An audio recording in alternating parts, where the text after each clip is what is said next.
আমার ডিজাইন করা একটা বাংলো বাড়ি। এটা হচ্ছে মেন এন্ট্রিটা। এটা 35 বিঘা। এখন কাজ চলতেছে, মাত্র স্ট্রাকচারগুলি শেপ হয়েছে আর কি। এন্ট্রি গার্ড শেড, এটা হচ্ছে একটা গাড়ির গ্যারেজ পার্কিং আর কি, যে রেসিডুয়ালে যারা এখানে থাকবে তাদের জন্য। এটা ইন্ডাস্ট্রিয়াল জোন। এটাও আমার করা তুষুকা প্রসেসিং লিমিটেড, সেটাও 40 বিঘার উপরে ছিল। ট্রাউজার লেন এটা একটা ফ্যাক্টরি। এর সারাউন্ডিংস এরা ইন্ডাস্ট্রিয়াল জোনের মধ্যে। এটা হচ্ছে পার্কিং, ওনার যিনি মালিক, ওনার এস্টেটের মালিক, এই ভিলার পার্কিং হিসেবে এটা থাকলো। মূল ভিলাটা হচ্ছে ওই বড়টা, যে অনেক মরক্কান আর্কিটেকচার। এখানে এটা হচ্ছে গেস্টদের জন্য একটা ভিলা। এটার ডিসিশন পরে আসছিল যে এখানে গেস্টরা থাকবে, তাদের জন্য একটা ভিলা করে দেয়, তখন এটা ডিজাইন করা। এটা আগে ছিল না, মূল ডিজাইনে ছিল না এটা।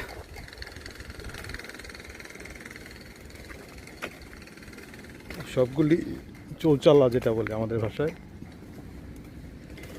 স্টিলের রুফিং হবে। এটা ওই যে বৃষ্টির শব্দ শোনার জন্য থাকে না আমার সব সেকশন, বর্ষার সময় বৃষ্টির আওয়াজ শুনবে, ওই ওই ওই ধরনের ওই বাইকটা পাওয়ার জন্য।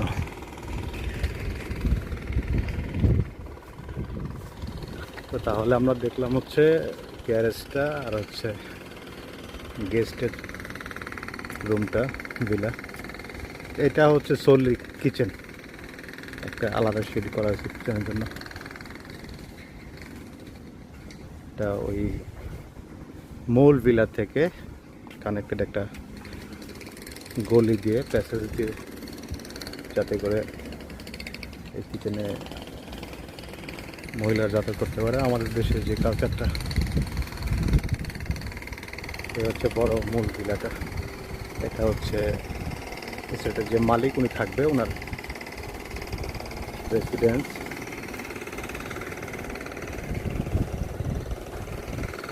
চারটা বেডরুম, অনেক বিশাল সাইজ, 30 ফিটের একটা বেডরুম। হাইট অনেক এক্সেসিভ হাইট আছে, 16 ফিট হাইট আছে। স্ট্রাকচারের সিলিং করা।